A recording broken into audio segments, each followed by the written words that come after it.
السلام عليكم، ازيكم يا شباب؟ ان شاء الله النهارده هنتعلم ازاي نلون الخلفية بتاعت اي خلية بناء على شرط معين. مش لازم الشرط ده يكون متواجد في الخلية نفسها، ممكن يكون متواجد في خلية تانية. يعني ايه الكلام ده؟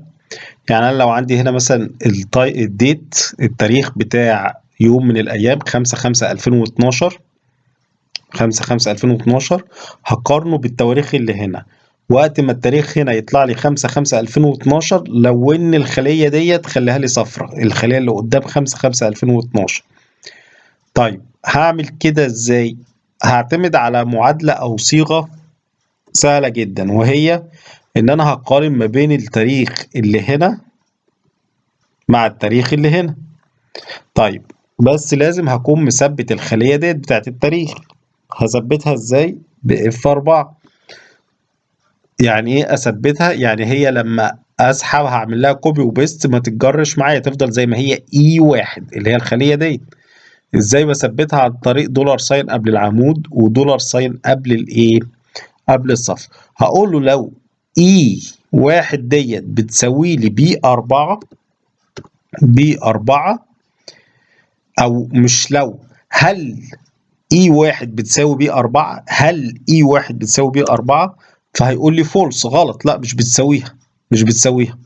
طب لما اجر كده لتحت، هل E1 بتساوي B5؟ غلط. امال امتى؟ E1 بتساوي B10. هو دي الحالة الوحيدة اللي طلعت عندي ترو فعلا، 5/5/2012 وهنا 5/5/2012. يبقى أنا عندي الصيغة ديت اللي هي كذا بيساوي كذا، هل كذا بيساوي كذا، دي صيغة سؤال، وهو الإكسل اللي بيجاوبنا عليه بترو يعني صح أو فولس غلط. ديت صيغة سؤال، هل كذا بيساوي كذا، دي صيغة سؤال، والإكسل اللي بيجاوبنا عليه يا ترو يعني يا صح يا فولس يا غلط.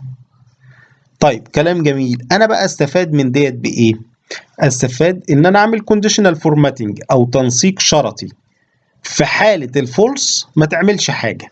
طب في حالة الترو، لو هي كانت الإجابة ترو، لون لي الخلفية خليها لي صفرة مثلا. طيب نطبق مع بعض. هنيجي مثلا هنا، ده اللي احنا عايزين نلونه، وهقول له اعمل لي كونديشنال فورماتنج اللي هو تنسيق شرطي، ونيو رول، قاعدة جديدة أو صيغة جديدة.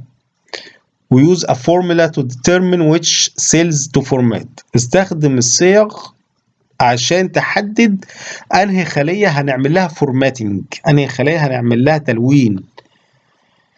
طيب تنسيق. طيب هقول له ان هي بتساوي دوت، لو ده بيساوي B4، لو ده بيساوي B4 لون لي اللي قدامه، اعمل لها تنسيق، خلي مثلا الخلفية بتاعتها فيل اهو، خليها اللون ده ماشي، برتقاني، اوكي، واقول له اوكي. فالراجل كل ده فولس بالنسبه له، هنا بس الوحيده اللي ترو 5/5/2012. طب تعالوا نغير ديت مثلا نخليها 3/5/2012. بص حضرتك، غير زي ما هنا الفولس اتغيرت مكان الترو، اتغير مكانها هنا برضو اتغير مكانه. طب حضرتك نبص تاني، مثلا هنبص على دي اللي هو 1/5/2012، 1/5/2012. بص حضرتك، بقى هنا ترو، وبقى هنا هو اللي ايه، اللي برتقاني. خلاص انا متهيالي كده وضحت شويه. طيب حضرتك هتقول لي ايه؟ طب افرض انا عايز الون الصف كله، الون الصف كله. قبل ما الون الصف كله، حضرتك عشان تعمل كلير، احنا ممكن نمسح ده خلاص، ما ملهوش لازمه يعني اصلا. احنا ده بس انا عامله عشان حضرتكم تشوفوا معايا ازاي بتتغير الترو والفولس. طيب انا عشان اعمل كلير للرول، يعني اخليه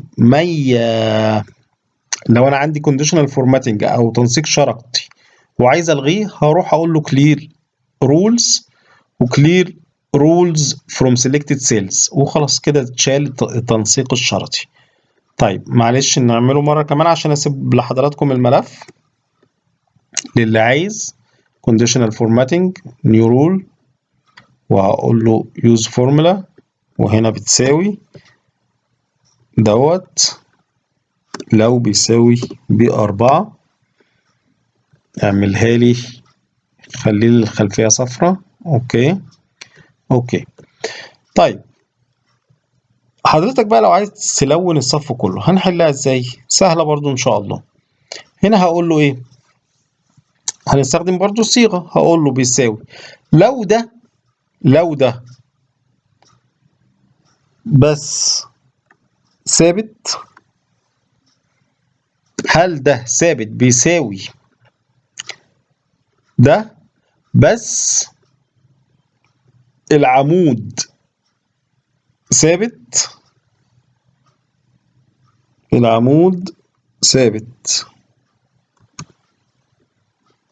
هل ده فقال لي طيب تعالى نشدها لتحت فولس.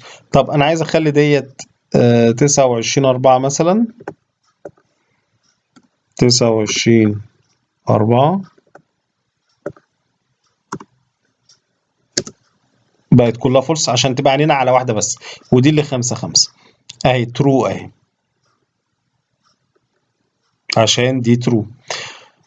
طيب لو انا شديتها كده على اللي جنبها قال لي فولس. طب تعالى ننزلها لتحت طلع كلهم فولس ما عدا ديت برضو ترو. معنى الكلام ايه؟ هو ليه اداني فولس وكلام واداني هنا ترو؟ بمعنى اصح ليه اداني هنا ترو؟ لان هو انا مثبت العمود، فهو لما بيقارن بيروح يقارن بالنسبه للعمود بي، فبي 10 فهو راح قارن دي مع البي 10 فلقاها متطابقه فقال لي ترو. يعني انا مهما اتحركت يمين كده بص حضرتك برضو بي العمود بي ثابت، فلما هنزل بي هيروح عند البي 10 هيقول لي ترو. اوكي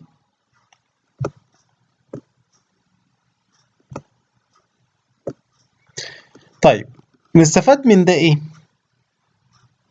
ان انا هي نفس المعادله اللي فاتت، نفس الكونديشنال فورماتنج اللي انا عملته قبل كده، بس هثبت العمود وهختار كله. يعني ايه هختار كله؟ يعني انا هروح على كله كده كل حاجه عندي موجوده هعلمها وهقول له يا عم اعمل لي كونديشنال فورماتنج ونيو رول، نفس الخطوات بالظبط نفس كل حاجه وبيساوي واختار ده ماشي. هل ده بيساوي البي 4 بس البي ثابته بي 4؟ هل لازم العمود هنا اثبته؟ هل بيساوي العمود الثابت بي والخليه المتغيره الصف المتغير 4؟